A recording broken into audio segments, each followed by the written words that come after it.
శ్రీకృష్ణ భగవానుడు శ్రీ సత్యభామ అమ్మవారి కోసం ఇంద్రలోకం నుండి తెచ్చి శ్రీ సత్యభామ అమ్మవారికి బహుకరించిన పారిజాత వృక్షము ఉత్తరప్రదేశ్ రాష్ట్రంలోని బారబంకి జిల్లాలోని కింటూర్ గ్రామంలో ఉన్నది. ఈ వృక్షము యొక్క వయస్సు సుమారుగా 2500 సంవత్సరాలుగా చెప్పబడుతోంది. ఈ వృక్ష కాండము చుట్టుకొలత 50 అడుగులు మరియు ఎత్తు 45 అడుగులున్నది. ప్రపంచంలోకెల్లా విలక్షణమైన వృక్షంగా శాస్త్రజ్ఞులు దీన్ని అభివర్ణించారు. ఈ వృక్షము కొమ్మల ముక్కల నుండి పునరుత్పత్తి గాని విత్తనములు గాని ఉత్పత్తి చేయదు. ఈ వృక్షము ప్రపంచమందే ప్రత్యేకము మరియు విశేషము.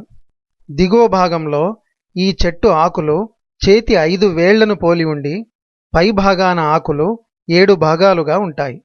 ఈ వృక్షము యొక్క పుష్పాలు బంగారు రంగు మరియు తెలుపు రంగు కలిసి 5 రేకులు కలిగి చాలా అందంగా ఉంటాయి.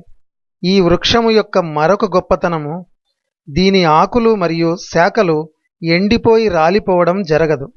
అలా కాక కుంచుకుపోయి కాండంలోనే కలిసిపోతాయి.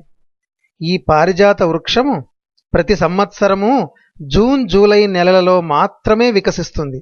ఈ పారిజాత పుష్పాల సువాసన చాలా దూరం వరకు వ్యాపిస్తుంది.